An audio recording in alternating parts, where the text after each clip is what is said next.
Hold that thought. What did you just click on? A gaming off the grid N64 video? Say what?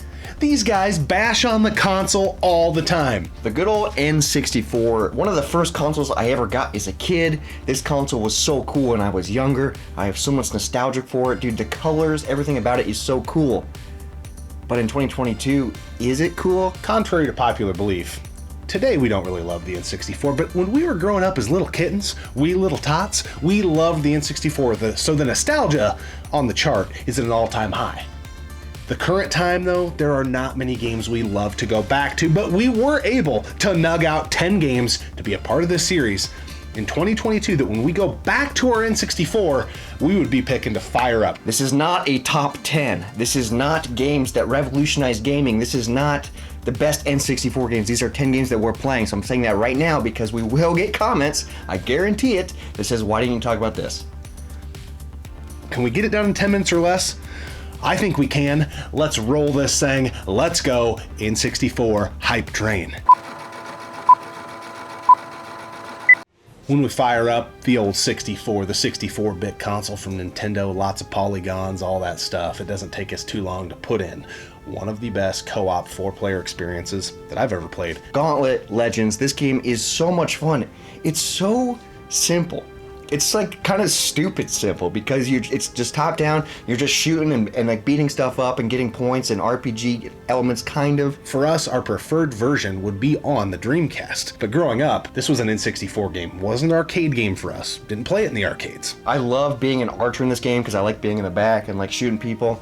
No matter what console we're playing, no matter where we are, if there's a Gauntlet game, I'm gonna be like, let's freaking play that. I love this game for people that don't like RPGs or don't really understand how they work because they can dip their toe in the water, which is a lot of fun to expose people to new things. What's cool about Gauntlet is like you work together, but then at the end of the round, it's like, oh, I got more points than you, so I'm like the winner. It's like one of those like cooperative competitive games, which is really cool. It'll always be in my heart an N64 game. This next game is arguably one of the best wrestling games ever made.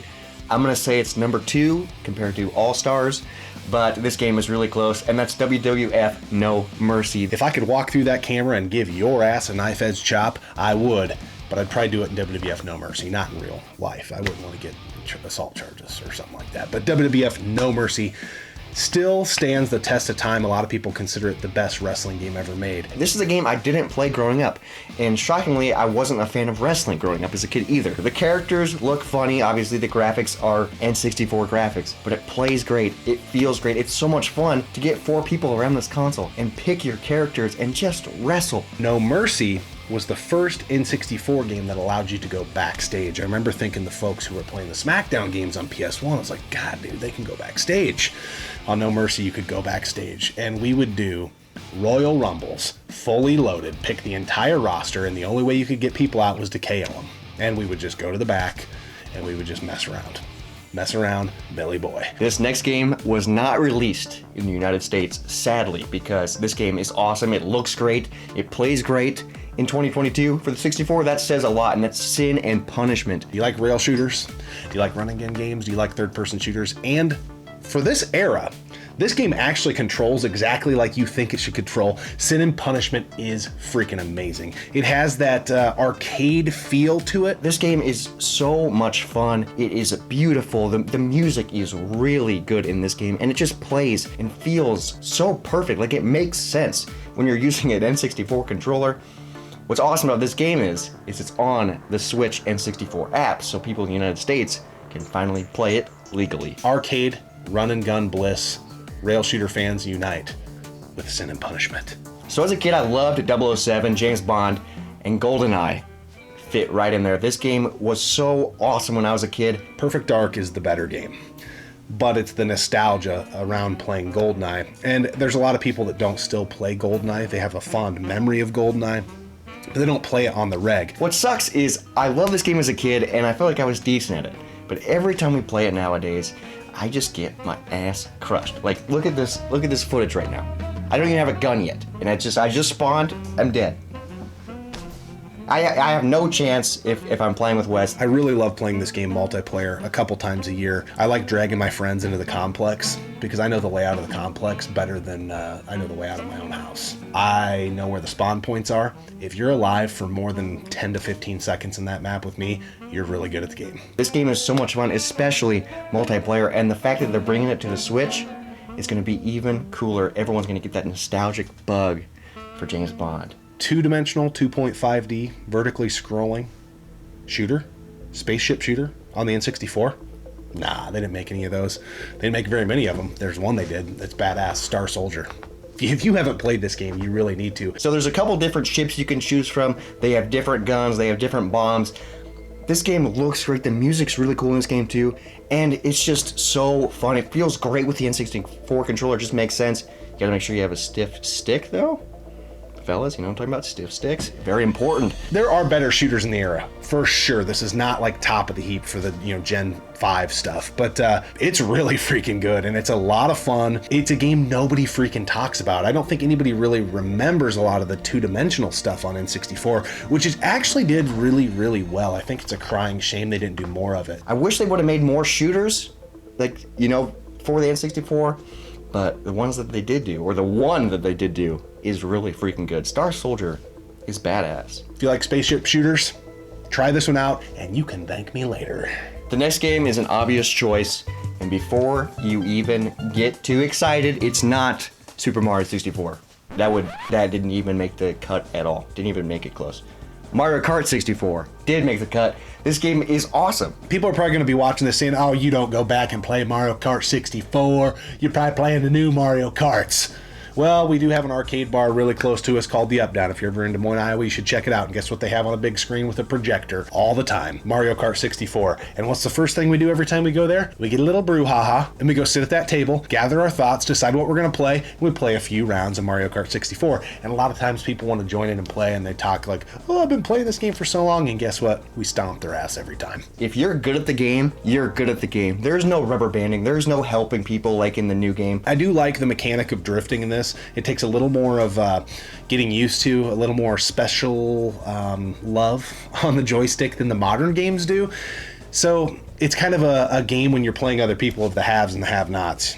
You either know how to do that or you don't. This next game is one of my favorite N64 games, hands down. It's so unique, it's so charming. It's a 3D platformer, run around open world-esque type game. BanjoKazooie. My favorite collectathon game on the console. This was an era of a lot of these style of games, BanjoKazooie, Banjo-Tooie, Mario 64, Donkey Kong 64. There was a lot of these, I'm probably missing one. But I always liked BanjoKazooie, and the other ones always felt like a grind to me. Like I got bored really fast. I don't know what it was. I don't know if it's that, I like banjos or I like kazooies, but I do like this game. Banjo-Tooie is really good as well. I love the music. I love the sound effects. I love everything about it. I will say the further you get in the game though, the harder and more frustrating it gets because it's a 3D platformer and you guys know my feelings on Mario 64. It's frustrating. But it's so much better than Mario 64. This game is so much fun. It's on the N64 Switch app, which is really cool. I'm glad they got some rare stuff on there. Just a great game. It's available on the Switch, and I've been playing it. People are going to get mad because I'm not playing it on original hardware, but I've been playing it on the Xbox. The rare replay disc has Banjo-Kazooie, and it plays and looks great. Well, we like our tennis games, we like our volleyball games, etc. Just weird sports that we never probably will play in real life. Mario Tennis. This game is actually still incredible to this day. Dude, Mario Tennis on the N64 is so much freaking fun. Head-to-head is really cool, really fun. The controls are a little bit unique because if you hold the button for a power shot, your guy can't move. So you gotta get used to that component. But once you get used to it, this game is so awesome. There's a ton of different game modes. I like the ring challenge. So much fun playing 2-player because it ups the ante. Depending on how many rings are hit during each volley, I don't even know tennis terms, but you win that volley and you collect all those rings. So essentially I could win a volley and get 4 rings, and the next volley we hit more rings and Robert gets 22 the next time, and that's the score, 22-4. Mario Tennis on the 64 still holds up in 2022, and I would highly recommend it. Another game on our list isn't best played here, but we play it here because we played it as kids. and it feels just good with an N64 controller to me. NFL Blitz 2001. This game is so much freaking fun. It's NFL Blitz. Obviously, we've talked about NFL Blitz in other episodes of this mini-series. I love the layout of the N64 controller for this game. I don't know why. The game looks kind of like dog shit. Not that NFL Blitz needs great graphics to be great, but it plays super well. It's one of those games and you put in and you're trying to get screen cap for an episode such as this. It just doesn't go how you plan it. This game is so much fun. It keeps it really close. It's arcade sports at its finest. Another racer. Beautiful racer. Probably the best looking racer on the N64. FZero X. Now there's a lot of good racers on the N64, but they don't deliver like you remember them delivering. Now I will say F-Zero GX is probably my favorite in the series. There's only 3 of them, obviously: Super Nintendo, N64, GameCube. But F-Zero X is badass, and it plays really freaking fast on the 64, because a lot of games on the 64 are slow. This game is super fast. This game is badass. It looks great. The music's really sweet. This game is just, it's F-Zero, man. Begs the question, Nintendo, why isn't there another F-Zero game? I don't know the answer to that. Please give us a new F-Zero. Please. What more do I have to say? Pretty please? F-Zero X is awesome. Not the best in the series, but it's really good, and it's still fun to go back to in 2022. Guys, that was 10 games we are still playing on the Nintendo 64 in 2022. This list, I thought honestly we were gonna pick less than 10 games, because when I initially think of the N64, I think this console, not very good. I love to shit on it because it makes people upset. It's super nostalgic, but nowadays, is it fun? I don't know. It depends on the games. These games are fun, though. Some honorable mentions. This one's kind of tough because, you know, it's tough to even get to 10 games, in our opinion, on the N64 that are worthy of playing in 2022.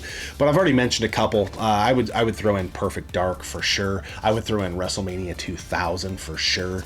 If you like rail shooters, Pokemon Snap's pretty freaking cool. I mean, for what it is, it does get a little boring after a while. For me, personally, the Tony Hawk games, I played these a ton.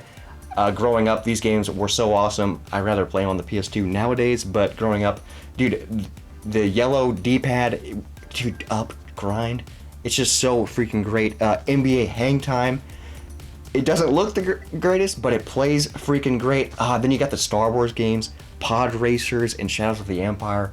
Those are 2 games that I had when I was a kid, and I played them so freaking much. I will say, going back to Pod Racers, kind of sucks. Shadows of the Empire, it's better, but it's still rough.